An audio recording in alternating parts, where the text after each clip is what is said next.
สถานีธรรมะออนไลน์ขอเชิญติดตามชมรายการธรรมสากัจฉาสนทนาธรรมตามการคุยทุกเรื่องทุกประเด็นเติมธรรมะให้หัวใจเติมอาหารใจเติมพลังใจให้ตนเองเป็นประจำทุกวันเวลา 20 นาฬิกาเป็นต้นไปโปรดกดปุ่มติดตามและกด Subscribe เมื่อทำเป็นทีมมาเราจะได้พบกันเพื่อรับฟังสารธรรมข้อคิดดีๆมากมายรับบุญง่ายๆด้วยการกดแชร์เผยแพร่เป็นธรรมทานสัพพทานังธรรมทานังชินาติการให้ธรรมะย่อมชนะการให้ทั้งปวง1 แชร์1 บุญมีค่าเท่ากับเผยแผ่ธรรมะให้กว้างไกลแชร์ไปมากยิ่งได้บุญมากเป็นการเปิดโอกาสให้คนได้รับฟังธรรมพบปัญญามีความสุขพ้นจากทุกข์ด้วยการฟังธรรมะมาทวงคำมันหมู่บ้านศีลห้าถือเป็นพันธะ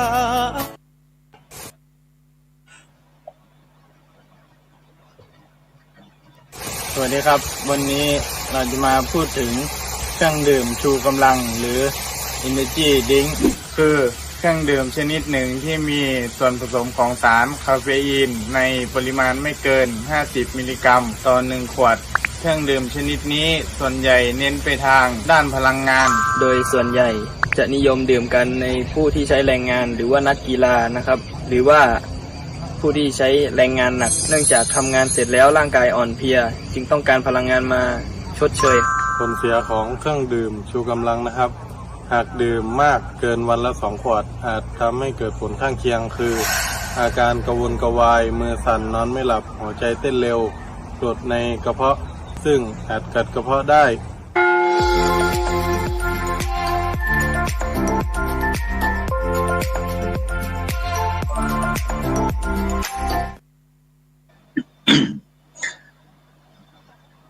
มองโลกด้านดีมีผลเห็นคนอื่นดีมีค่าปลูกใจให้เกิดศรัทธาตั้งหน้าทำดีมีคุณมองโลกด้านร้ายกลายกลับใจรับแต่เรื่องเครื่องคุณเหนื่อยนายเลิกล้างทางบุญชีพวุ่นแท้แน่เอ่ยขอกล่าวธรรมะสวัสดีกับบรรดาท่านผู้ฟังท่านผู้ชมทุกท่านที่กำลังติดตามช่องธรรมะเป็นทีมทีวีออนไลน์กลุ่มพระสงฆ์อุบาสกอุบาสิการ่วมกันเผยแผ่ธรรมะออนไลน์ไลฟ์สดทาง Facebook ทาง YouTube และสถานีวิทยุ FM คลื่น 104.50 เมกะเฮิรตซ์วัดฝายหินจังหวัดเชียงใหม่ FM 88.25 เมกะเฮิรตซ์วัดศรีบันเงินจังหวัดเชียงใหม่พร้อมทั้งสถานีวิทยุเครือข่ายคลื่นสีขาวเราชาวประชา8 จังหวัดภาคเหนือทั้ง Facebook พระอาจารย์พระครูอภิวัฒนวิกรมรองเจ้าคณะอำเภอดอยหล่อวัดปากทางเจริญอำเภอดอยหล่อจังหวัดเชียงใหม่ Facebook พระอาจารย์สาธิตธีระบรรโยผู้อำนวยการสถาบันธรรมาภิวัตรอำเภอแม่เมาะจังหวัดลำปาง Facebook พระนักสื่อสารมหาวิทยาลัยมหาจุฬาลงกรณราชวิทยาลัยเขตเชียงใหม่ Facebook หลวงพี่รณชัยวัดธรรมวิเชียรอำเภอเชียงดาวจังหวัดเชียงใหม่ Facebook พระอาจารย์กล้าธรรมโชติสิปโปยิ้มแล้วรวยประธานสงฆ์จากธุดงคสถานล้านนาอำเภอสันทรายจังหวัดเชียงใหม่พร้อมทั้งเครือข่ายทุกเครือข่ายซึ่งในค่ำคืนนี้ก็เป็นคืนวันอาทิตย์ที่21เดือนกรกฎาคมปีพุทธศักราช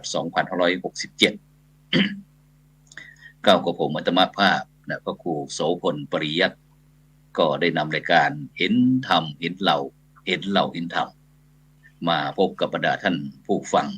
ท่านผู้ชม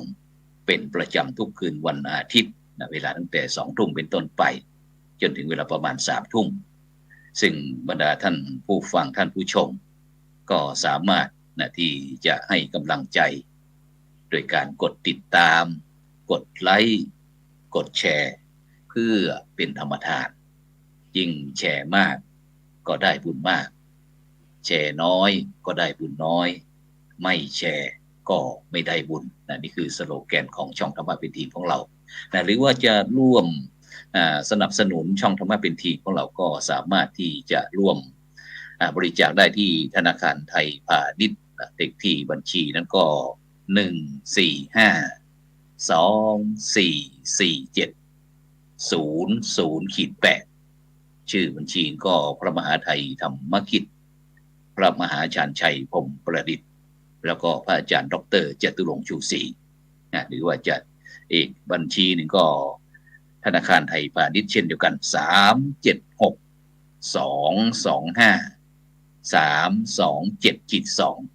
ชื่อบัญชีก็พระมหาดวงทิพย์ปริยัตถาลีเจ้าอาวาสวัดหลวงจอมคำเขมรัตน์นครเชียงตุงผู้ประสานงานช่องธรรมะเป็นทีมของเรานะซึ่งปีนี้ก็รู้สึกว่าบอกว่า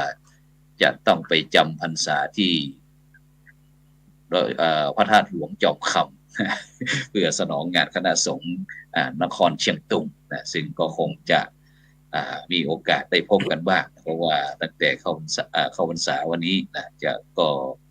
เห็นว่ายังติดต่อกันยังไม่ได้นะจะด้วยสถานการณ์ใดก็ตามนะแต่อย่างไรก็ตามบรรดาท่านผู้ฟังท่านผู้ชมทุกท่านที่กำลังติดตามช่องธรรมะเป็นทีมของเรานะอยากจะโทรมาสอบถามมาคุยในรายการร่วมกับ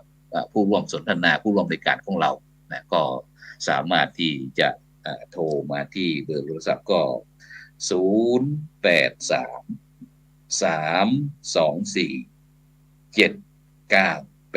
นะเราก็จะเปิดสายให้คุยนะถึงโดยเฉพาะในวันนี้ได้รับความเมตตาจากพระมหาเถระโน่นจากภาคตะวันออก ที่ท่านอาจารย์พระครูครับโพธิวีรคุณนะครับหลวงพ่อเจ้าคณะอำเภอปทุมรัฐครับเจ้าอาวาสวัดโพธิการามนะครับอำเภอปทุมรัฐจังหวัด101นมัสการครับท่านอาจารย์ครับผมจะเรียกครับผมครับผมถวายความเคารพครับครับสาธุครับวันนี้เป็นยังไงวันนี้รู้สึกว่าโอ้ใบหน้าอิ่มเอิบยิ้มแย้มแจ่มใสมีสง่าราศีจะเกินฝนตกใช่ไหมที่101ของเราตอนนี้หยุดตกมา2 วันแล้วครับผมหยุดตกมา2 วันนะครับเพราะว่าน่าจะหมดแล้วล่ะในช่วงนี้เพราะว่าแต่ก็น้องน้ำกำลังมาเพราะว่ามันเขื่อนมันจะมีเขื่อนแตกที่บรบือที่เป็นต้นน้ำลำน้ำเขียวที่อยู่แถวผ่านมาทางอำเภอบรบือวาปีปทุมรัฐเกษตรวิสัยตอนนี้น้ำก็มาเมื่อวานนี้ครับก็จะเป็นท่วมที่นาไม่ได้ท่วมบ้านเพราะว่าครับผมเป็นลำน้ำเล็กๆไม่ได้ใหญ่เหมือนลำน้ำมูลลำน้ำชีฉะนั้นก็จะต้นน้ำก็ตอนนี้ต้นน้ำแห้งนะครับเพราะว่าเขื่อนแตกแล้วก็เขื่อนขาดพัง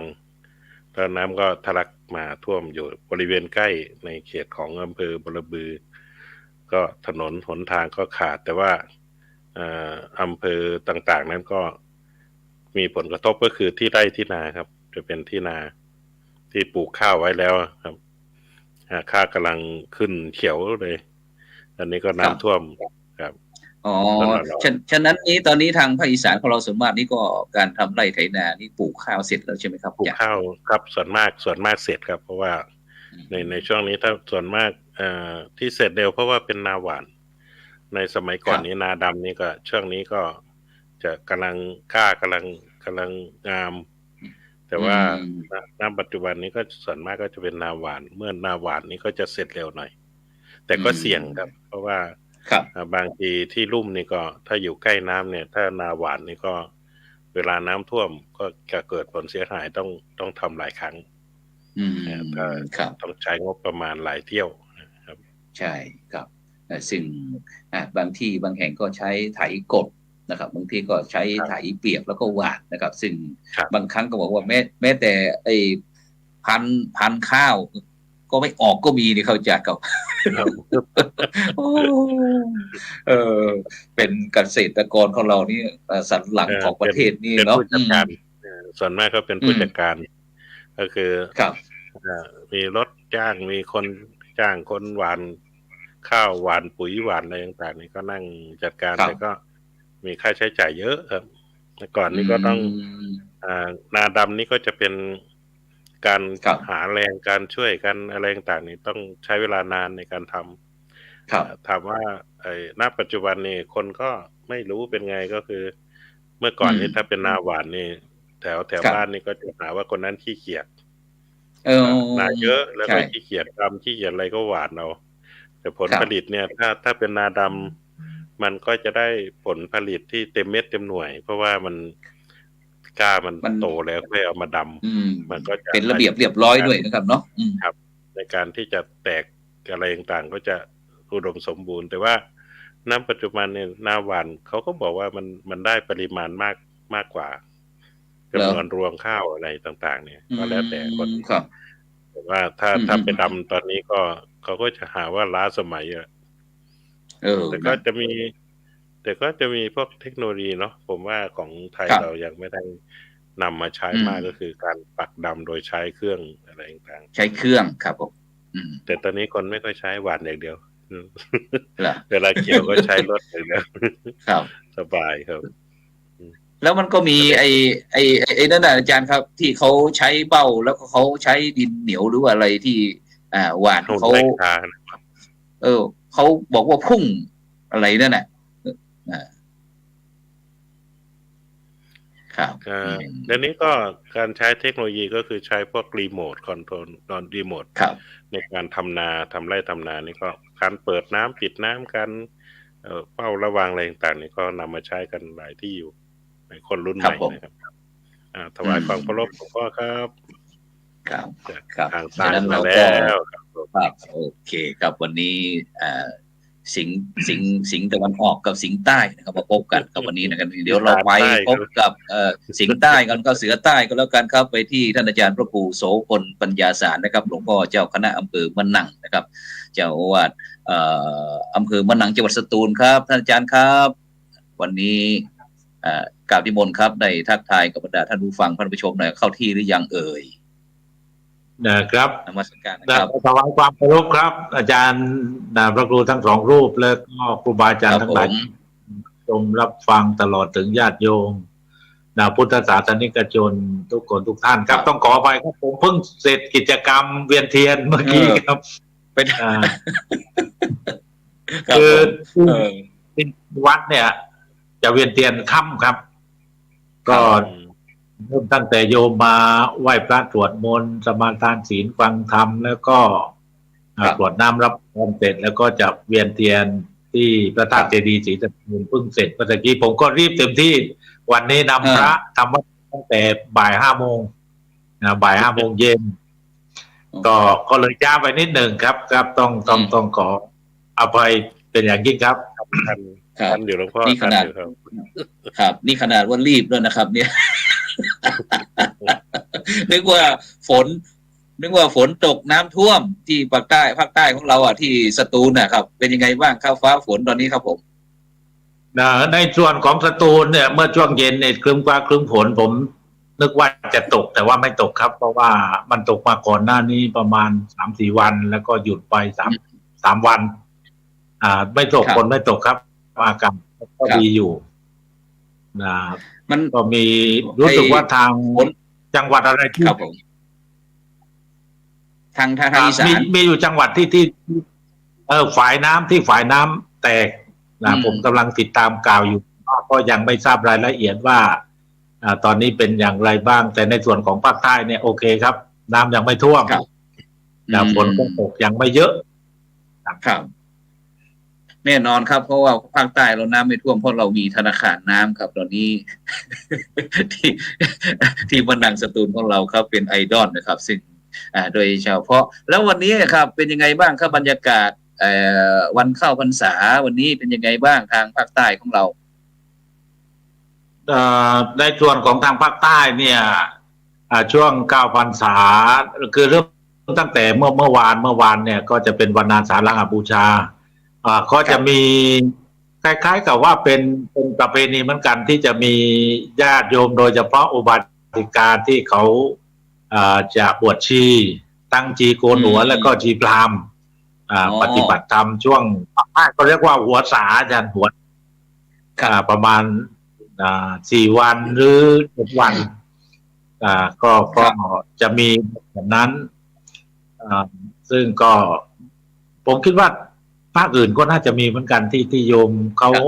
บวชชีพราหมณ์บ้างจีโกนหัวบ้างเข้าวัดปฏิบัติธรรมช่วงเข้าพรรษาประมาณ7 วันนะโดยประมาณ7 วันครับผมในส่วนของที่วัดเนี่ย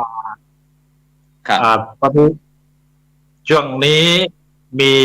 พระสงฆ์ที่บวชในโครงการเฉลิมพระเกียรติพระบาทสมเด็จพระเจ้าอยู่หัวในหลวงรัชกาลที่10เนี่ยก็จังหวัดสตูลหลังจากอบรมร่วมกัน7 วันแยกย้ายกันมาปฏิบัติธรรมตามอำเภอต่างๆซึ่งมีอยู่3 อำเภอก็มีอำเภอเมืองอำเภอควนกาหลงและก็อำเภอมะนังในส่วนของอำเภอมะนังเนี่ยก็ผมก็จะนำไหว้พระสวดมนต์นั่งสมาธิแล้วก็ทำกิจกรรมต่างๆภายในวัดซึ่งก็มีกิจกรรมโครงการที่จะนิมนต์พระ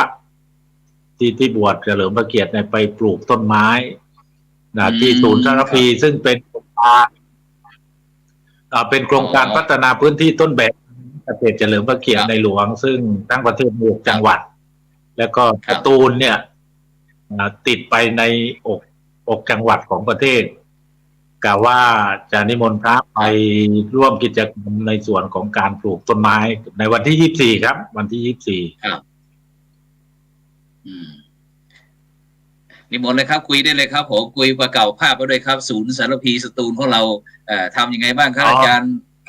ครูประสงค์ปัญญาสารครับผมนิมนต์เลยครับในส่วนบทบาทหน้าที่ของกระผมที่ไปช่วยงานจังหวัดในฐานะที่ท่านผู้ว่าท่านเป็นที่ปรึกษาของคณะทำงานแล้วก็เข้าใจใน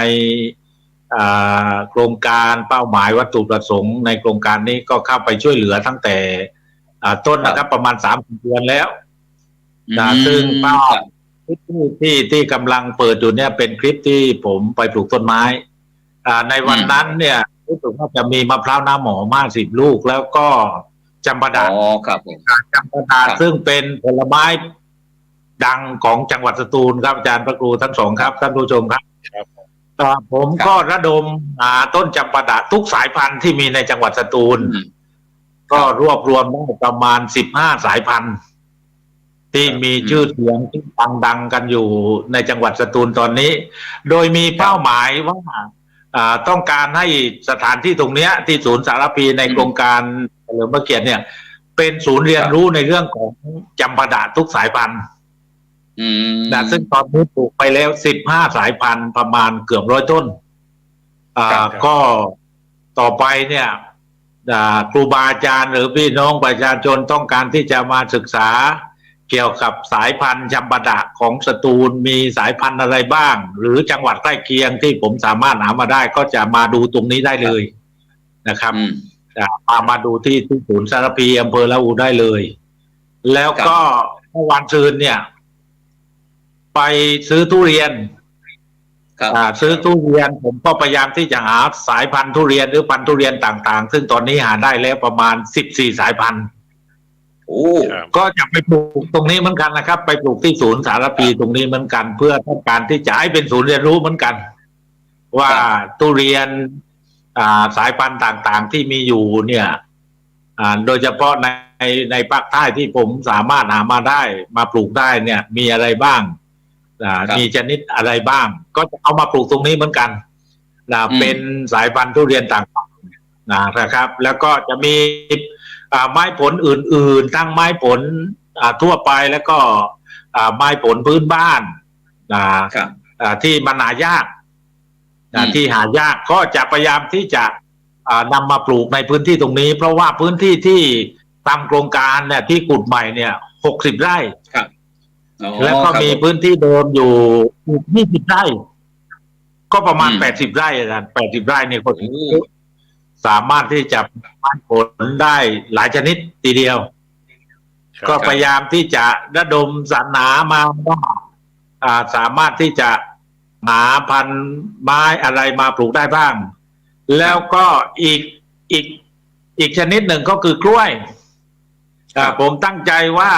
จะหาพันธุ์กล้วยต่างๆอาจารย์พันธุ์กล้วยต่างๆเท่าที่หาได้เหมือนกันในจังหวัดสตูลตอนนี้พามาปลูก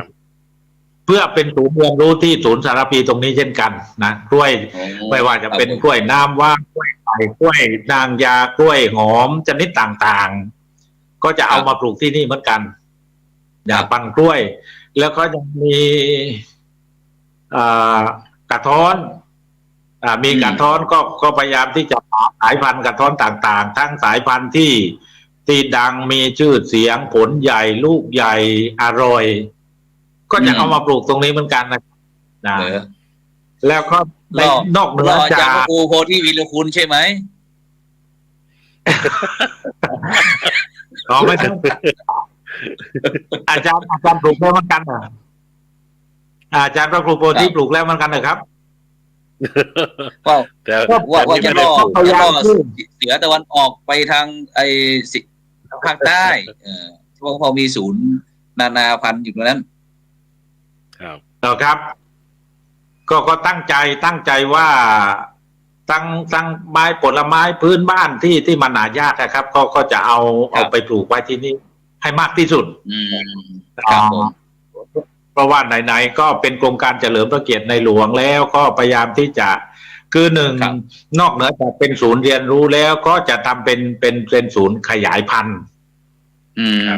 ศูนย์เพาะขยายพันธุ์มีทั้งในส่วนของการแบ่งปันคือถ้าพี่น้องในอำเภอละอูหรือว่าอำเภอต่างๆในจังหวัดสตูลหรือต่างจังหวัดที่มาเยี่ยมมีความประสงค์ต้องการที่จะได้ปันจำปาดะเนี่ยสายพันธุ์ต่างๆเราก็สามารถที่จะแบ่งปันได้ส่วนหนึ่งก็แจกอีกส่วนหนึ่งก็อาจจะให้เจ้าหน้าที่เอาเพาะพันธุ์ได้ขายในราคาถูกอะไรประมาณอย่างเนี้ยอาจารย์ก็ตั้งใจมากโครงการนี้ในเรื่องของการโครงการพัฒนาพื้นที่ต้นแบบอารยเกษตรครับซึ่งก็3-4 เดือนแล้วลงไปกับในพื้นที่ตอนนี้ไปโครงการของเราประมาณกี่เปอร์เซ็นต์แล้วครับอาจารย์ก็100%นี่ตอนนี้เรากลับประมาณได้สักกี่เปอร์เซ็นต์ประมาณ90 กว่าเปอร์เซ็นต์แล้วเกือบ100%ผมคิดว่าสิ้นเดือนกรกฎาเนี่ยน่าจะได้100%ในการปลูกไม้ชนิดต่างๆทั้งไม้เศรษฐกิจไม้ป่าไม้เนื้อแข็งอะไรต่างๆที่เป็นป่า3 อย่างประโยชน์4 อย่างป่า5 ระดับอะไรประมาณนั้นก็เกือบจะ100%แล้วแหละ100%แล้วแหละเพราะว่าโครงการที่ท่านรองนายกรัฐมนตรีกระทรวงมหาดไทยแล้วก็ผู้หลักผู้ใหญ่จากกระทรวงเขามาเปิดก็ประมาณกลางเดือนกุมภาพันธ์กลางเดือนสิงหาคมวันที่15 ถึง 18ตอนนี้ก็ทางฝ่ายโยธาเขากำลังประสานทางท่านรองนายกอยู่ว่าทางโน้นจะสะดวกมาวันไหนซึ่งตอนนี้ในพื้นที่นี่ก็พยายามกันเรียกว่าเต็มที่ซึ่งผลสำลิดที่จะเกิดขึ้นผมมองว่าถ้าสิ่งที่เราปลูกลงไปในพื้นที่มันอยู่รอดมาเนี่ยมันก็จะเป็นประโยชน์กับพี่น้องประชาชนในพื้นที่อย่างเต็มที่ครับครับผมถามนิดนึงในฐานะที่เป็นคนเหนือ ได้ยินเมื่อกี้บอกว่าสายพันธุ์จำปาดะนะครับอาจารย์ครับไม่รู้ว่าท่านอาจารย์พระครูโพเราจะรู้จักไหมครับจำปาดะครับจำปาดะถามตามคนเหนือนะครับถามเผื่อบรรดาท่านผู้ฟังท่านผู้ชมด้วยว่าจำปาดะมันคืออะไรครับอาจารย์ครับในความเข้าใจผมจำปาดะมันจะเป็นขนุนใช่ไหมครับพ่อไม่คล้ายๆคล้ายกับขนุนครับคล้ายกับขนุนแต่ไม่ใช่ขนุนเนี่ยมันจะเวลาเนื้อแตกต่างเหมือนทุเรียนกับขนุนเนี่ยครับต้องให้หลวงพ่ออธิบายขนุนเนี่ยมันจะ กลมๆใหญ่แต่ว่าจำปาดะลูกมันคล้ายๆแคปซูลยาคล้ายๆแคปซูลยาแล้วก็มันจะยาวกว่าขนุนครับจำปาดะครับที่มีชื่อเสียงของสตูลเองก็คือขวัญสตูลจำปาดะพันขวัญสตูล1ขวัญสตูล2ที่ตอนนี้อาจารย์กิโล100 กว่านะจำปาดะขวัญสตูลเนี่ยแต่ว่าก็มีสายพันธุ์อื่นๆที่ดังแล้วก็กินแล้วอร่อยมีรสชาติดีมีหลายสายพันธุ์ตอนนี้หลายสายพันธุ์พูดแต่ว่าในตอนนี้มันท่านผู้ฟังท่านผู้ชมก็น้ำไหลย้อยหมดดีครับอาจารย์กองคือวัดผมปลูกไว้ที่วัดเมื่อประมาณ20 ปีแล้วอาจารย์มีอยู่4 ต้นตอนนี้แต่ว่าปีนี้ด้วยสภาวะฝนมันทิ้งช่วงนานมันไม่ดกปีนี้ไม่ดกปีที่แล้วเนี่ย3 ต้นก็ได้ประมาณเกือบ200 ลูกปีนี้ถามไม่ได้100 ลูกผมไปเดินดูแล้วว่าแต่ว่าอีกสักประมาณน่าจะไม่เกินเดือนก็สามารถที่จะตัดได้ครับจำปาดะเดี๋ยวหลวงพ่อแดงเจ้าคุณเมธีสมุทรสงครามได้ยินก็คงจะน้ำลายสอไปอีกนั่นแหละจ้องตามไปที่ธนาคารน้ำที่มันหนักสตูลเราอีกนั่นแหละเดี๋ยวครับเดี๋ยวถ้าเป็นไปได้จำปาดะตัดได้ถ้ามันไม่สุกคือต้องตัดแก่แล้วก็สามารถที่จะส่งมาถวายครูบาอาจารย์ได้แต่ถ้ามันสุกแล้วเนี่ยมันทางบริษัทรับส่งก็จะไม่รับถ้ามันเป็นกินแล้วเนี่ยแต่ถ้าแก่คือตัดหลังจากตัดไปแล้วประมาณ2 วันถึง3 วันมันจะสุกกันยันตัดปั๊บสุกคือตัดเสร็จปั๊บแล้วก็แพ็คกล่องส่งเลยถึงเป้าหมายก็ไปใน2 วันไม่เกิน2 วันไม่เกิน3 วันยันพอดีครับเดี๋ยวถ้าว่างๆเดี๋ยวเราก็พานักจัดรายการของเราไปทางคณะครูบาอาจารย์ช่องธรรมะเป็นทีมเราไปทัศนศึกษาที่สตูลเนาะอาจารย์พระครูโพครับยินดีครับยินดีต้อนรับทุกรูปเลยครับจะมาเยี่ยมชมอะไรบ้างในส่วนของชนเผ่ามันนี้ชนเผ่ามันนี้ก็สามารถจะมาเยี่ยมชมผมกับท่านนายอำเภอหัวหน้าส่วนราชการระดับอำเภอที่ลงไปช่วยเหลือแก้ไขปัญหาในเรื่องของอาหารเพราะว่าในเรื่องของชนเผ่ามันนี้อาจารย์ตอนนี้เขาไม่ย้ายที่แล้วเขาจะอยู่กับที่ทีนี้พอไม่ย้ายที่เนี่ยปัญหาเรื่องอาหารเนี่ยพอนานข้าวมันก็จะค่อยๆหมดไปพวกสัตว์ป่าก็ดีพวกหัวมันอะไรต่างๆก็ดีมันก็จะลดน้อยลงพอลดน้อยลงเราผมมองว่าก็คุยกับท่านนายอำเภอบอกว่าอาจารย์ท่านนายอำเภอเราไปแนะนำให้เขาเลี้ยงไก่แนะนำให้เขาก็เลี้ยงปลาแล้วก็นำพืชผักต่างๆไปให้ปลูกเช่นมันสำปะหลังบ้างมันหลาบ้างแล้วก็ไม้ผลอื่นเช่นกล้วยซึ่งตอนเนี้ยเนี่ยก็ประมาณเกือบเดือนแล้วเหมือนกันผมยุ่งอยู่กับปูนสารพีบ้างแล้วก็เนี่ยมาช่วงก่อนเข้าพรรษาพระบวชเฉลิมพระเกียรติก็มีภารกิจไม่ค่อยได้เข้าไปข้างในแต่คิดว่าหลังจากว่างจากภารกิจก็จะไปเยี่ยมพี่น้องชาวมันนี้อีกแล้วก็สตูลเนี่ยมันมีอุทยานธรณีโลกซึ่งยูเนสโกเนี่ยก็ขึ้นทะเบียนเป็นก็เรียกว่าเป็นสถานที่สำคัญของโลกคืออุทยานธรณีโลกทำเลสเตโกดอนมีสถานที่ท่องเที่ยวต่างๆเช่นเกาะลีเป๊ะเกาะตะลุเตาหรือด่านวังประชันเป็นสถานที่ของการขายสินค้าอะไรต่างๆสถานที่ท่องเที่ยวถ้ำภูผาเพชรของพนังในถ้ำเป็นถ้ำที่มีความใหญ่มากอาจารย์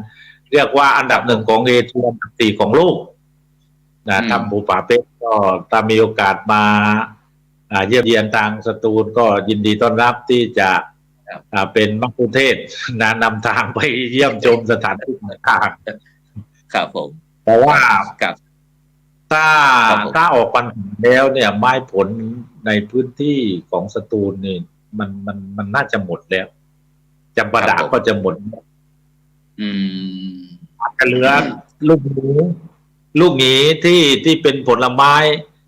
ลูกดำๆอาจารย์คิดว่าอาจารย์น่าจะรู้จักเปลือกมันสีดำๆพอสุกแล้วมันจะดำมันเป็นต้นไม้ที่มีอายุยืน แล้วก็สูงมากแต่ว่ากว่าจะออกลูกใช้เวลาประมาณ20 กว่าปีนะต้นหยีหรือลูกหยีเนี่ยที่วัดมีอยู่ต้นหนึ่งนะครับของอีสานเรียกต้นเข่งพ่อครับต้นเข่งครับผมอีสานเรียกต้นเข่งต้นเข่งเข่งสระเอคอควายแล้วก็ต้นเข่งครับเพราะว่าเปลือกบางๆดำแล้วก็เวลาฝาดตอนมันจะมีอีกพันหนึ่งอาจารย์มันคล้ายๆลูกหยีแต่ลูกมันใหญ่ขนาดหัวแม่โป้งถ้าไม่สุกดีมันจะมีรสเปรี้ยวเขามีทางนครทุ่งสงเนี่ยถึงฤดูเขาจะมีขายมีขายพันลูกหยีไปหลายพันเพื่อปลูกอีกผมก็เคยถามเขาแต่ว่าไอ้ต้นลูกหยีอีกสายพันธุ์หนึ่งผมจำชื่อไม่ได้แต่ว่ามันคล้ายๆกับลูกหยีแต่ลูกมันใหญ่ลูกมันใหญ่มากขนาดของแม่โป้งเนี่ยคือมันขึ้นอยู่บนภูเขาอาจารย์มันไม่ได้มีปลูกในพื้นที่ทั่วไปมันอยู่บนภูเขาทีนี้พอเวลามันสุกชาวบ้านเขาก็จะไปขึ้นมาขายกิโลหนึ่งก็ตกประมาณ200-300-400อยู่แต่ก็เยอะนะกิโลเนี่ยเยอะนะลูกนี้มันจะเบาครับครับผมครับวันนี้เราก็ได้มาคุยเกี่ยวกับเรื่องศูนย์การเรียนสารพีสตูลนะครับของท่านอาจารย์พระครูโสพลปัญญาสารนะครับจากเจ้าคณะอำเภอมะนังนะครับวัดนิคมพัฒนารามใช่ไหมครับอำเภอมะนังจังหวัดสตูลนะครับเนาะหรือว่าอะไรนะไอ้ผัง8ผัง7ครับผัง7เป็นวัดนิคมพัฒนารามนี่ชื่อตามที่ตะเดอก่อตั้งวัดแต่ว่าผัง7เนี่ยเป็นชื่อของหมู่บ้านนิคมหมู่ที่3ผังหมู่บ้านผัง7เรียกนิคมนั้นนิคมนี้ใช่ไหมครับครับใช่วัดนิคมพัฒนาผัง7เนี่ยอยู่ในพื้นที่กรมพัฒนาภาคใต้ครับผมครับขอบคุณครับฉะนั้นในช่วงนี้นะครับโดยเฉพาะเมื่อกี้นั้นที่ทางภาคเหนือนะครับโดยเฉพาะที่วัดพระสิงห์วรมหาวิหารนี่ก็มีการทำบุญนะครับเกี่ยวกับเรื่องวันอาสาฬหบูชาแล้วก็วันเข้าพรรษานะครับซึ่งโดยเฉพาะวันนี้จะมีประเพณีตักบาตรดอกไม้ครับอาจารย์ครับวันนี้ตักบาตรดอกไม้คณะศรัทธาญาติโยมตักบาตรดอกไม้ก็สืบเนื่องจากสมัยที่ครูบาเจ้าศรีวิชัยนะครับนักบุญแห่งล้านนาไทยของเราได้มาจำพรรษาที่วัดพระสิงห์ก็เลยมีการทำบุญตักบาตรข้าวสารอาหารแห้งบ้างอะไรต่างๆเสร็จแล้วก็วันนี้คณะศรัทธาญาติโยมก็ทำบุญตักบาตรดอกไม้เสร็จแล้วก็พระสงฆ์เราก็ได้ทำวัดเย็นนะครับทำวัดเย็นเสร็จแล้วก็ได้ฟังวัดสูปนยิกถานะครับซึ่งประเด็นผู้หลวงพ่อพระเทพสิงหวราจารย์ครับดร.นะครับรองเจ้าคณะจังหวัดเชียงใหม่ก็เป็นองค์แสดงวัดสูปนยิกถาเสร็จแล้วก็ได้ขอเข้ามานะครับพระมหาเถระนะครับแล้วก็เสร็จแล้วเราก็ได้อธิษฐานเข้าพรรษาครับฉะนั้นเดี๋ยวเราจะไปที่ทางภาคอีสานครับท่านอาจารย์ครับวิถีชีวิตนะครับโดยเฉพาะเรื่องประเพณีเข้าพรรษานะครับท่านอาจารย์ครับทางภาคอีสานเรามีวิธีการปฏิบัติยังไงบ้างครับผมกลับที่หมดครับผมครับผมสำหรับญาติโยมนี่จะเป็นประเพณีท้องถิ่นเก่าๆก็คือเขาจะเรียกว่าเอา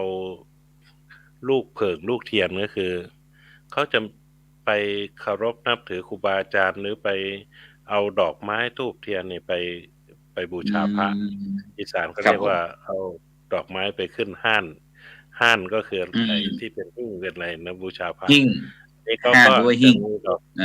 ดอกไม้ธูปเทียนแล้วก็ปัจจัยข้าวสารแล้วแต่ก็เหมือนกับไปถวายกับพระเจ้าประสงค์แล้วก็พระสงฆ์ก็จะได้ผูกข้อต่อแขนพรมน้ำมนต์ให้ศีลให้พรครับแล้วก็ทีนี้ถ้าเป็นวันพระวันธรรมสวรรค์นะครับอาจารย์ครับจนส่วนมากพี่น้องทางภาคอีสานของเราจะมีวิธีปฏิบัติอย่างไรจำศีลไปจำศีลเพราะจำศีลนี่เฉพาะวันพระหรือไหมหรือว่าวันโกนเฉ ฉพาะวันพระทั้งวันพระเล็กวัดใหญ่นะครับทั้ง8 ค่ำ 15 ค่ำก็จะไปอยู่วัดหรือถืออุโบสถศีลเหมือนทั่วไป แต่ว่าจะไปนอนที่วัดครับผมแต่ถ้าเป็นหมู่บ้านไหนที่เป็นหมู่บ้านใหญ่ก็เป็น100นะครับนอนแต่ว่าอยู่ที่นี่ก็เป็นหมู่บ้านเล็กแต่ว่าก็จะมีส่วนหนึ่งก็คือพวกครูเขาก็จะนำนักเรียนเนี่ยเข้ามาทำวัดเย็นแล้วก็นอนกับพ่อใหญ่แม่ใหญ่ตอนเช้าก็ตื่นเช้าก็ทำวัดเสร็จแล้วก็ทำความสะอาดก็กลับไปโรงเรียนก็จะเป็นการแล้วการเทศกับที่พระเราอย่างภาคเหนือของเรานี่ก็จะมีการเทศแบบเทศพื้นเมืองหรือว่าปัญญาสะชาดกนี่เป็นนิยายเกี่ยวกับทางล้านนาแต่เป็นแบบภาษาเมืองนี่ครับเทศภาษาเมืองครับอาจารย์ทางภาคอีสานเรามีวิธีการอย่างไรบ้างครับผมจะมีเป็นบางที่ก็คือนิทานโบราณของอีสานพวกสุโขโมกขาพวกเรื่องอะไรต่างๆหลายๆสินชัยพวกอะไรต่างๆก็หลายเรื่องอยู่แต่ว่าอันนั้นเป็นยุคเก่าในสมัยเก่าหรือถ้าเป็นวัดที่เก่าแก่ท่านก็จะอนุรักษ์ไว้อยู่แต่ถ้าเป็นวัดตามชนบทบ้านนอกเราทั่วไปเนี่ยเริ่มหายเพราะว่าหนึ่งก็คือพระเจ้าพระสงฆ์ที่บวชใหม่เองท่านก็ไม่ได้ลึกซึ้งและเข้าใจเรื่องพวกนี้ไม่ค่อยชำนาญในช่วงเข้าพรรษานี่ก็คือจะมีพ่อออกไม่ออกก็คืออุบาสกอุบาสิกาเนี่ยมาถืออุโบสถศีลเมื่อมาถือแล้วนี่ก็จะมีพระขึ้นไปแสดงธรรมในช่วงบ่าย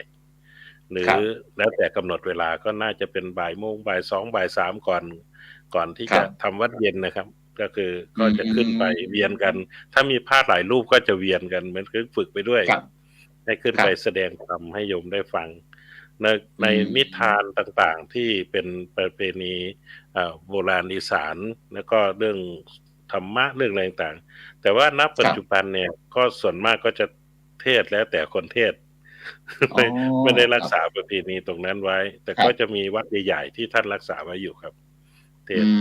ครับสมมุติว่าอย่างเรื่องทางอีสานชาติที่เรื่องทางอีสานเราอย่างกองข้าวน้อยข้าแม่อย่างนี้ครับอาจารย์เขา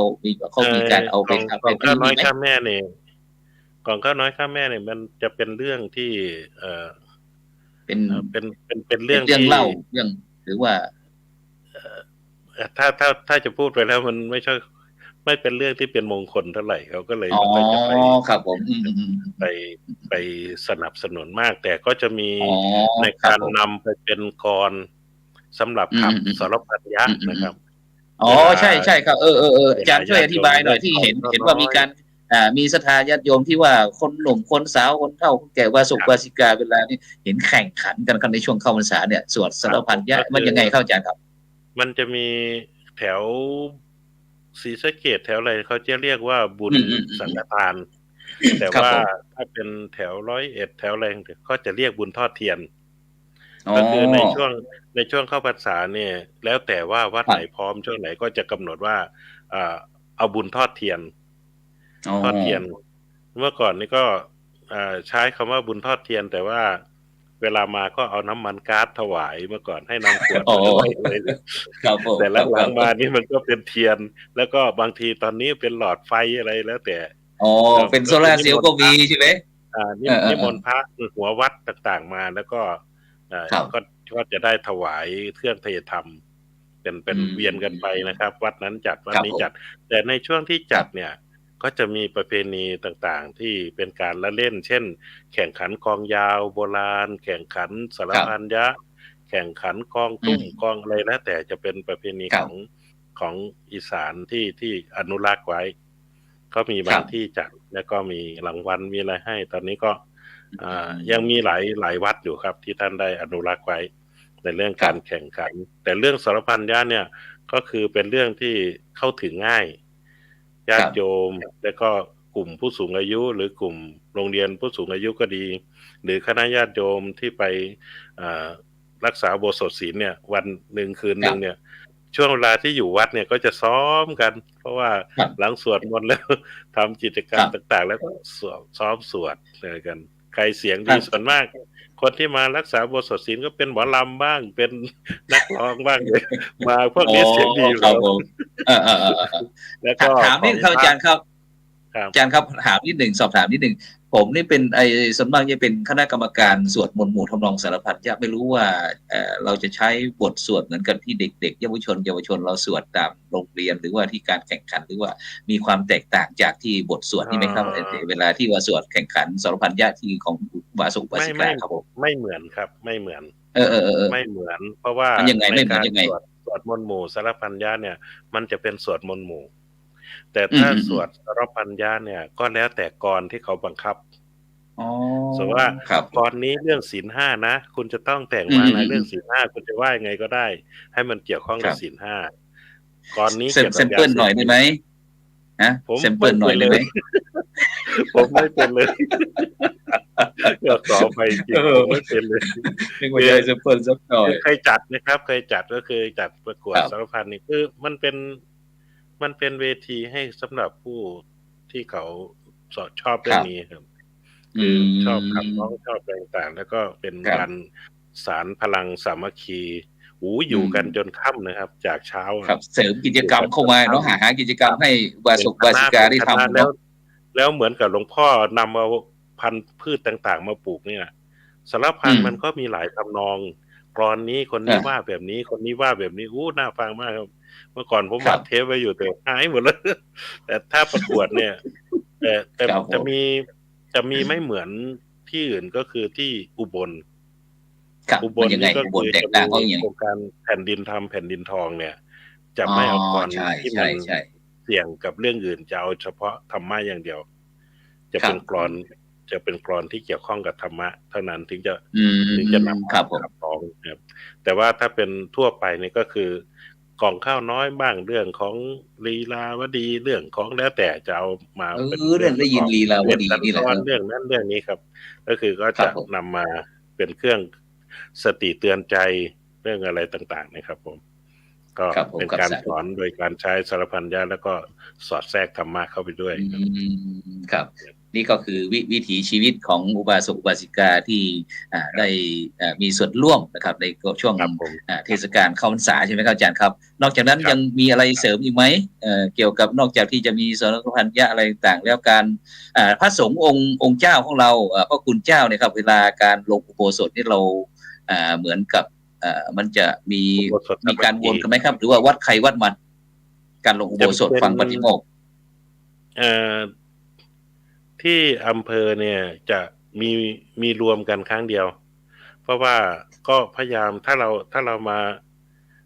เป็นอุโบสถสามัคคีเวียนไปเนี่ยบางทีกิจกรรมอย่างอื่นมันจะนั่นเพราะว่าของเราเนี่ยรวมมาเรียนด้วยกันที่สำนักเรียนที่นี่ทั้งอำเภอทั้ง70 กว่าวัดนะครับแล้วก็มาเรียนที่นี่เสร็จแล้วเนี่ยถ้าเป็นวันพระเนี่ยเราก็จะให้ลงอุโบสถที่อยู่ใกล้สะดวกกับพระท่านหนึ่งก็คือเราได้ฝึกด้วยก็คือพระจะได้สวดได้หลายๆรูปหมายถึงหลายๆที่ก็จะได้ส่งเสริมพระแต่ถ้ามารวมกันเนี่ยมันได้สวดแค่องค์เดียวรูปเดียวองค์เดียวรูปเดียวแต่เรื่องการสามีจิกรรมคือสามีจิกรรมเนี่ยเราทำทั้งอำเภอก็คือกับไม่ได้ไปหาหลวงพ่อจังหวัดไม่ได้ไปหาหลวงพ่อรองก็นิมนต์ท่านมาเลยมาที่อำเภอเสร็จแล้วก็ถวายสามีจิกรรมพร้อมกันเลยทั้งญาติโยมทั้งพระเจ้าพระสงฆ์แล้วก็ปฐมนิเทศไปด้วยแล้วก็เปิดเรียนนักธรรมไปด้วยทำกิจกรรมทอดเทียนรวมแล้วก็สารพันยะอะไรต่างๆทำบูรณาการครับผมครับสาธุครับผมงั้นเดี๋ยวเราไปฟังทางภาคเหนือภาคอีสานแล้วเราไปภาคใต้บ้างครับอาจารย์หลวงปู่โสภณปัญญาสารครับภาคใต้ของเรามีความแตกต่างจากทางเหนือกับภาคอีสานไหมประเพณีเข้าพรรษาครับผมนิมนต์ครับนะครับมันจะมีอยู่2 ส่วนหนึ่งของพระสงฆ์แล้วก็อีกส่วนหนึ่งของชาวบ้านญาติโยมเหมือนที่ผมได้กล่าวไปแล้วข้างต้นในส่วนของโยมเนี่ยในวันอาสาฬหบูชาเนี่ยโยมก็จะตั้งใจมาบวชมีทั้งชีโกนหัวคือบวชชีโกนหัวแล้วก็บวชชีพราหมณ์เพื่อต้องการที่จะปฏิบัติธรรมในช่วง 3-4 วันช่วงเข้าพรรษาตั้งแต่วันอาสาฬหทีนี้ทางภาคใต้เนี่ยมันจะมีประเพณีตั้งแต่วันเรมค่ำ 1 เข้าพรรษาวันเนี้ยโยมมาวัดเนี่ยมาไหว้พระสวดมนต์วัดเนี่ยเขาจะพาข้าวตอกมาด้วยอาจารย์ อ๋อครับ ก็จะ ทำอะไร เขาจะปาข้าวตอกมาวางมาไว้ที่วัด ครับ แล้วก็พอข้าวพรรษาได้4 วันคือแรม4 ค่ำเขาจะมีประเพณีจะหลองข้าวตอก จะลองข้าวตอกเอาข้าวตอกมาไว้ที่วัดก่อน3 วันพอวันที่4เขาก็เอามะพร้าวเอาน้ำตาลทราย เอาอุปกรณ์ที่จะมาผสมกับข้าวตอกเขาเรียกว่าจะลองข้าวตอกในวันแรม4 ค่ำซึ่งจะมีทุกวัดในภาคใต้เนี่ยมีทุกวัดเลยในเรื่องของการฉลองข้าวตอกแล้วก็ในวันฉลองข้าวตอกเนี่ยก็จะมีแสดงธรรมถึงความเป็นมาของข้าวตอกเนี่ยก็คือในพุทธประวัติจะมีความเป็นมาที่นางเทพธิดาชื่อว่าราชาเทพธิดาถวายข้าวตอกแด่พระมหากัสสปะก็จะเล่าถึงอานิสงส์ของการถวายข้าวตอกนั่นเป็นประเพณีหนึ่งที่ทุกวัดในภาคใต้เนี่ยจะทำเหมือนกันหมดเลยคือช่วงข้าวพรรษาวันแรกโยมก็จะนำข้าวตอกมาไว้ที่วัดพอแรม4 ค่ำเนี่ยก็จะมีการฉลองข้าวตอกแล้วก็คือถวายข้าวตอกแด่พระสงฆ์หลังจากนั้นหลังจากพระฉันเสร็จเนี่ยโยมจะนิยมมากอาจารย์จะนิยมพอพระฉันเสร็จเรียบร้อยเนี่ยต่างคนต่างเหมือนกับว่าแย่งที่จะเอาข้าวตอกที่ผสมกันแล้วเนี่ยไปทานที่ประกอบพิธีนั่นนะครับมันเหมือนกับว่ามันเป็นมงคลเป็นอาหารวิเศษหรือว่าในของภาคใต้เนี่ยแล้วก็ถ้าช่วงไหนทุเรียนมันสุกเขาก็จะเอาเนื้อทุเรียนเนี่ยไปผสมกับขยำร่วมกับข้าวตอกด้วยนี่คือความเป็นมาในเรื่องของข้าวตอกคือโยมจะพามาไว้ที่วัดก่อนตั้งแต่วันแรมค่ำ 1คือข้าวพรรษาทีนี้โยมที่เขามาบวชก็จะมีตั้งแต่เด็กประมาณอายุ10 ปี12 ปีเนี่ยโดยมากสมัยแต่ก่อนเนี่ยบางทีเด็กอาจจะขี้โรคอะไรต่างๆเจ็บไข้ไม่สบายแล้วพ่อแม่เนี่ยจะบ่นไว้ว่าถ้าให้หายจากโรคไปแล้วจะให้ไปบวชชีภาคใต้เนี่ยมีเด็กบวชชีตั้งแต่เรียกว่าอยู่ปฐมไปจนถึงคนหนุ่มคนสาวคนเฒ่าคนแก่แล้วเขาจะมาบวชแก้บนช่วงหัวษาหรือช่วงเข้าพรรษาเนี่ยครับอาจารย์มันก็จะมีบางกลุ่มเนี่ยอาจจะบน3 วันเช่นคือวันแรมค่ำ 1เข้าพรรษาบวชวันอาสาฬหบูชาแล้วก็เข้าพรรษา3 วันแล้วจะไปศึกในวันจะหลงต่อคือวันแรม4 ค่ำแล้วการทำบุญเข้าพรรษานี่เขามีการมานอนวัดเหมือนกับที่ทางภาคอีสานไหมครับอาจารย์ครับมีผู้เฒ่าผู้แก่อุบาสกอุบาสิกามาวัดไหมก็มันอย่างคนที่เขาบวชชีโกนหัวหรือบวชชีพราหมณ์เนี่ยก็จะมานอนที่วัดไหว้พระสวดมนต์ปฏิบัติธรรมกันไปตามปกติแล้วก็หลายๆที่จะมีโยมผู้สูงอายุที่ไปวัดไปนอนวัดมีแต่ว่าที่วัดของผมที่วัดฝังเขตเนี่ยไม่มีไม่มีเพราะว่าคนผู้สูงอายุที่มาอยู่ใหม่ๆโดยมากเสียชีวิตกันหมดแล้วมาคนรุ่นใหม่เขาไม่ค่อยนิยมแล้วเนื่องจากว่าบวชชีแก้บนบวชชีแก้บนก็แล้วก็7 วันบ้าง4 วันบ้างมันนั่นนี่คือในส่วนของญาติโยมทีนี้ในส่วนของพระสงฆ์ครับผมก็จะเป็นธรรมเนียมหรือเป็นประเพณีจารีตที่ทำปฏิบัติกันอยู่ว่าของภาคใต้เนี่ยหลังจากเข้าพรรษาแล้ว8 วันแล้วก็แรม9 ค่ำนะครับแรม9 ค่ำก็จะเป็นที่ทราบกันว่าในเฉพาะจังหวัดสตูลเนี่ยเราจะนัดในวันแรม9 ค่ำที่จะไปทำสามีจิกรรมพระมหาพระเถระไปในจังหวัดซึ่งก็จะนัดกันไปวัดใดวัดหนึ่งแต่ที่ผ่านมาเนี่ยก็จะเป็นวัดเจ้าคณะจังหวัดเพราะว่า ท่านวัดกวนกาหลงเนี่ยมีศาลาการประเรียนใหญ่โตสามารถที่จะรองรับ ครับผมครับผม แล้วก็นิมนต์พระเถระมา ครับผม แล้วก็เจ้าวาดทุกวัดประธานสงฆ์ตลอดถึงเจ้าคณะพระสังฆาธิการก็จะไปร่วมกันทำสามีจิกรรม แล้วก็มีการหลังจากนั้นก็จะเป็นการอบรมพระนวากะคือในวันทำสามีจิกรรมพระมหาเถระเสร็จเนี่ยก็จะมาพระใหม่ไปอบรมอบรมพระใหม่ช่วง9 วันเหมือนกับที่อาจารย์พระครูพงษ์ท่านพูดเมื่อตะกี้นะว่าในวันทำสามีจิกรรมเนี่ยท่านเจ้าคณะจังหวัดเจ้าน้ำอำเภอก็อยู่พร้อมก็จะคุยกันวางแผนกันในเรื่องของการเปิดสอนนักธรรมอะไรต่างๆเหล่านี้เป็นต้นก็จะคุยกันในวันนั้นเลยเสร็จจากนั้นก็จะเป็นการอบรมพระนวากะซึ่งบางปีก็ใช้เวลา3 วันบางปีก็5 วันครับผมก็แต่ว่าความสะดวกอะไรต่างๆเหล่านี้แต่ว่ามันก็จะมีในส่วนของแต่ละอำเภอเนี่ยบางอำเภอท่านเจ้าวาดเจ้าหน้าตำบลอาจจะนัดแนะท่านเจ้าวาดในเขตปกครองเนี่ยมาทำสามีจิกรรมเจ้าหน้าอำเภอก่อนในเขตของอำเภอนั้นส่วนในระดับจังหวัดเนี่ยก็จะหลังจากที่เข้าพรรษาแล้ว8 วันก็คือวันแรม9 ค่ำซึ่งเป็นวันที่9ก็จะไปทำสามีจิกรรมครับก็จะประมาณนี้ในส่วนของจังหวัดสตูลคล้ายๆกันนะครับอาจารย์นะครับเนาะความจริงอยากจะคุยแม้กระทั่งไปถึงเด็กๆที่ฝึกตะลุงครับแต่เนื่องจากเวลาเราเหลือประมาณสัก4 นาทีครับงั้นก็จะถวายหลวงพ่อเจ้าคณะอำเภอปทุมรัฐครับสัก2 นาทีหนึ่งแล้วก็หลวงพ่ออำเภอมะนังอีก2 นาทีก็หมดรายการครับแต่อยากจะให้เชิญชวนเป็นภาษาท้องถิ่นครับชวนคณะพุทธศาสนิกชนเราเข้าวัดปฏิบัติธรรมในช่วงเทศกาลเข้าพรรษาครับเอาหลวงพ่อโพธิวีรคุณว่าวภาษาอีสานกราบนิมนต์ครับผม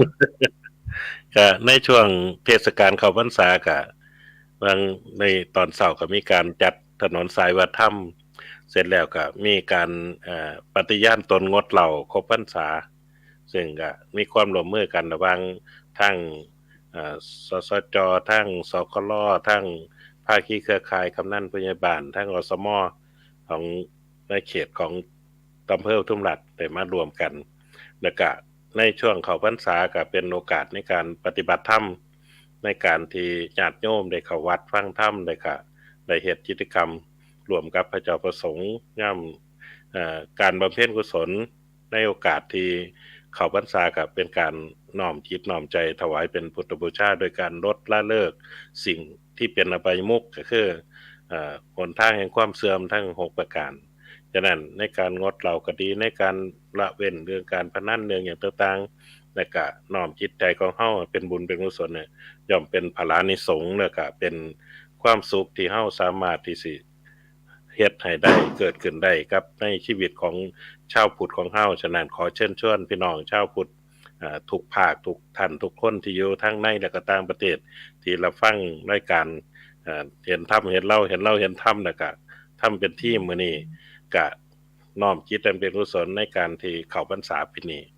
ประพฤติปฏิบัติตามหลักธรรมคำสอนในทางพุทธศาสนาก็สิเฮ็ดให้ชีวิตของเฮาเป็นสุขตลอดไปครับผมสาธุครับไปที่หลวงพ่อพระครูโสพลปัญญาสารครับแร่งตายครับหลวงพ่อกราบนิมนต์ครับแร่งตายกับก็เชิญชวนพี่น้องพุทธศาสนิกชนชาวพุทธทุกคนทุกฐานทำความดีในห่วงระยะเวลาเข้าพรรษา3 เดือนเรามีโอกาสที่จะตั้งหน้าตั้งตาหรืออธิษฐานจิตอธิษฐานใจที่จะลดละเลิกอบายมุขหรือใกล้แต่มีความตั้งใจแต่จะอธิษฐานทำความดีเป็นกรณีพิเศษ3 เดือนช่วงเข้าพรรษาเนี่ยพี่น้องสามารถที่จะทำได้ใน1 ปี3 เดือนถ้าเราสามารถ นาทีจะจัดสรรเวลาหรือตั้งใจในการสร้างบารมีเพิ่มความดีให้กับตัวเองถือว่า3 เดือนช่วงเข้าพรรษาเนี่ยเป็นเวลาที่เหมาะเป็นเวลาที่ดีที่สุดเราจะได้มีโอกาสทำความดีทำบุญทำกุศลรักษาศีลให้ทานเจริญสมาธิภาวนาช่วงเข้าพรรษาถ้าใครทำได้ก็ถือว่าเป็นที่น่าอนุโมทนาถ้าใครทำไม่ได้ก็ขอให้พยายามที่จะทำไม่ได้เพราะการให้ทานการรักษาศีลการไหว้พระสวดมนต์การเจริญสมาธิภาวนาเนี่ยเป็นหนทางแห่งการบำเพ็ญบุญบำเพ็ญกุศลในทางพระพุทธศาสนาเราสามารถที่จะถือโอกาสอันเนี้ยจังหวะเนี้ยช่วงเข้าพรรษาเนี่ยสร้างบารมีทำความดีเพิ่มพูนความดีให้กับตัวเองได้ดีที่สุดก็ขอเชิญชวนพี่น้องพุทธศาสนิกชนทุกคนทุกฐานรวมทำความดีรวมกันในช่วงเทศกาลเข้าพรรษาก็เจริญพรครับสำหรับในค่ำคืนนี้ก็เวลาหมดเวลาจำเป็นที่จะต้องนำในการเห็นธรรมเห็นเราเห็นธรรมจากบรรดาท่านผู้ฟังไปก่อนรับฝันดีมีเงินใจไร้โลคาพยาธิบ่เจ็บ This is the บ่จน Standard ครับ Podcast สำหรับในค่ำคืนนี้ขอกล่าว Eye-opening ว่า for your สา ears ธุ 8-Minute History ประวัติศาสตร์ 8 นาทีในวันนี้นะครับจะมาดูประวัติศาสตร์นะครับของบริษัทอินเดียตะวันออกของอังกฤษนะครับก็คือ EIC East India Company แล้วก็การปกครองของอังกฤษ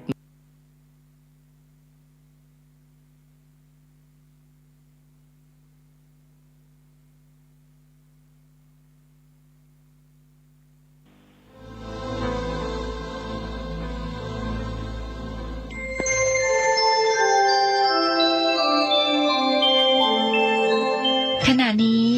ท่านกำลังฟังสถานีวิทยุกระจายเสียงพระพุทธ